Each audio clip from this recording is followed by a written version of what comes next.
नमस्ते दोस्तों। आज हम बात करेंगे पैनिक अटैक या पैनिक डिसऑर्डर पे। ये बीमारी इतनी आम हो गई है कि मुझे इस पर एक एजुकेशनल वीडियो बनाना पड़ रहा है ताकि लोग जागरूक बने और मूर्ख बनाने वाले दलालों के चक्कर में ना पड़े।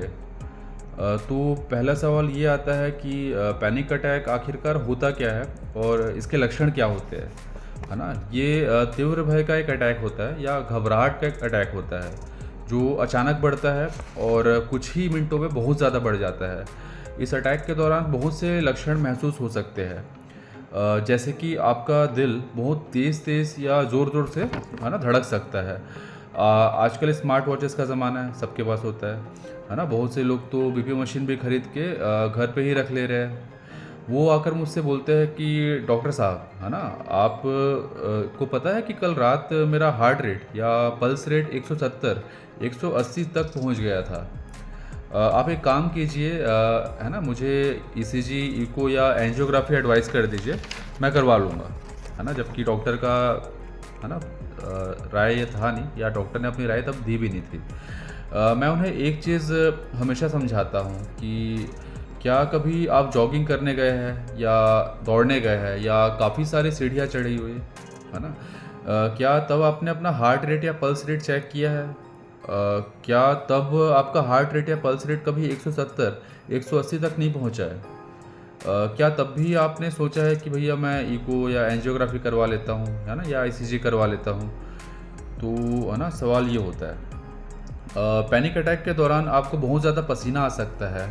आपके हाथ पैर, है ना, काँपना शुरू कर सकते हैं। आपको ऐसा महसूस हो सकता है कि आपका दम घुट रहा है या आपको ठीक से सांस नहीं आ रही है।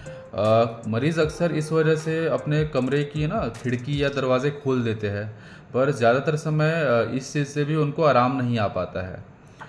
पैनिक अटैक के दौरान मरीज़ के सीने में भारीपन या कभी-कभी दर्द भी महसूस होता है। इससे मरीज़ को, है ना, और भी डर लगने लगता है कि भैया मुझे हार्ट अटैक तो नहीं आ रहा है। इस दौरान मरीज़ को चक्कर जैसा महसूस भी हो सकता है। उनके हाथ पैर में ठंडापन या सुन्नपन का एहसास भी हो सकता है। है ना, इस दौरान मरीज़ को यह भी लग सकता है कि उसकी जान जाने वाली है ना? वो इस बात को लेके और भी डर जाता है। इस दौरान मरीज़ों को मैं एक सलाह देता हूँ कि भैया, है ना, स्मार्ट वॉच नहीं तो, है ना, मोबाइल फ़ोन या घड़ी कुछ तो होगा आपके पास, है ना? यदि अगली बार कभी पैनिक अटैक के लक्षण आपको आने शुरू हो जाते हैं, तो आप तुरंत उसे निकाल लीजिएगा और उसमें 20 मिनट का टाइमर लगाकर ऑन कर दीजिए।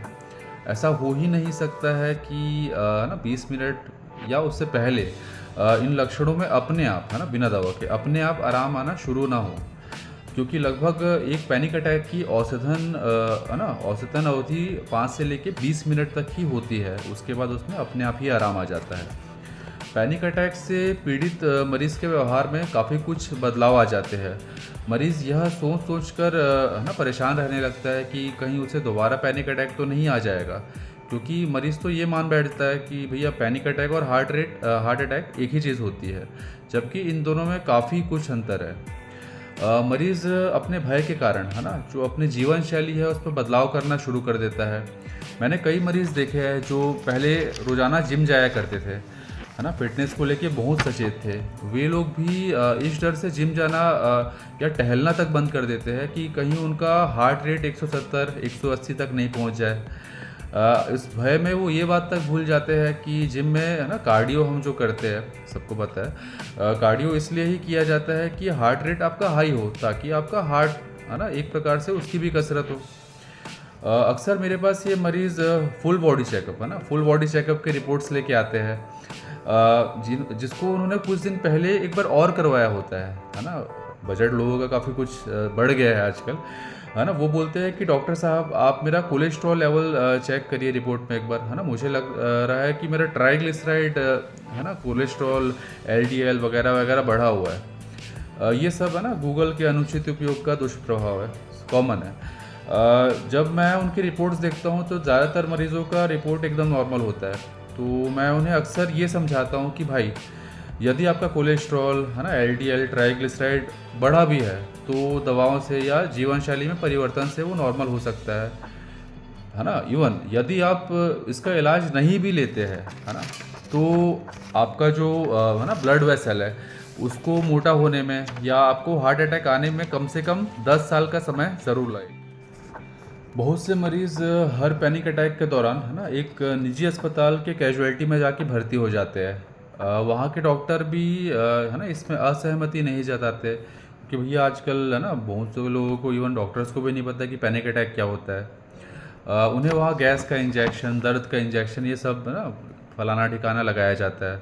पर, है ना, गौर की बात है कि इसमें 20 मिनट ऑलरेडी निकल गए रहते हैं और लक्षण में अपने आप आराम आना शुरू हो जाता है। पर, है ना, मरीज़ को यह लगने लगता है कि भैया मैं गया था हॉस्पिटल, है ना, मैं एडमिट हुआ, मुझे इंजेक्शंस लगे, इस वजह से ही मुझे आराम आया है। तो वो क्या करता है ना, जब भी पैनिक अटैक आता है वो निजी अस्पताल में जाके भर्ती हो जाता है ना।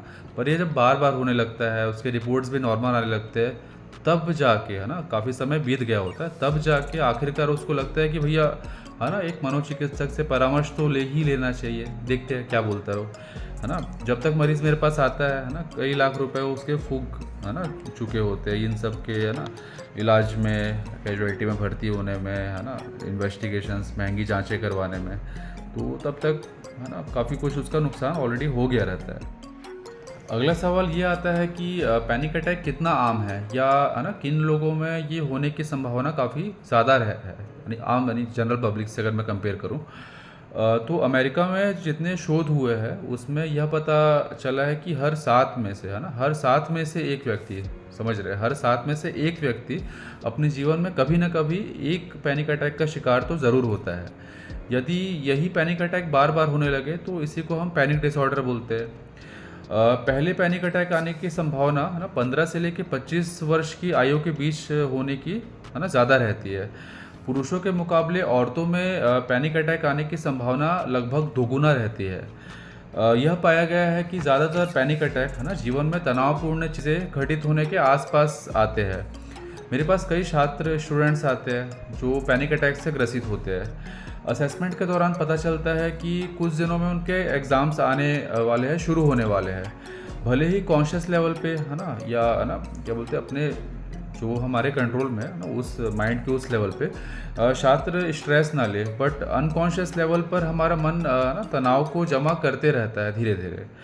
इसलिए ये पूरी तरह, है ना, ये बात गलत है कि जो लोग बहुत जल्दी डर जाते हैं, है ना, बहुत जल्दी घबरा जाते हैं, उन लोगों में, है ना, मन उनका कमज़ोर होता है, या, है ना, मानसिक रूप से वो कमज़ोर होते हैं और उनको पैनिक अटैक आते हैं, है ना। ये पूरी तरह गलत बात है। मेरे जितने मरीज़ हैं, या मेरे जो ज़्यादातर मरीज़ है ना, वो मानसिक तौर पर काफ़ी मजबूत रहते हैं, है ना, फिर भी उन्हें पैनिक अटैक आते हैं क्योंकि अनकॉन्शियस माइंड हमारे नियंत्रण में नहीं रहता है। तनावपूर्ण घटना भले कॉन्शियसली हम, है ना, हमें लगे कि हम नहीं भैया स्ट्रेस ले रहे, अनकॉन्शियस लेवल पे वो धीरे धीरे जमा होते ही रहती है। मैं आखिरकार, है ना, आखिरी बात यह कहना चाहूँगा कि पैनिक अटैक से आपकी जान नहीं जा सकती है, पर पैनिक डिसऑर्डर, है ना, जीवन के, जो है मरीज़ के जीवन है ना, उसके जीवंत व्यवहार या जीवन शैली को ज़रूर मार डालता है। इसमें अनावश्यक भय और इस बीमारी को लेके अजागरूकता, है ना, बहुत बड़ा कारण होती है। यदि आप या आपका कोई भी रिश्तेदार या करीबी इन लक्षणों से ग्रसित है तो कृपया प्लीज़, है ना, आज ही अपने नज़दीकी मनोचिकित्सक से संपर्क करें और इस बीमारी पे काबू पाकर अपना जीवन निडर होकर जीवे। धन्यवाद।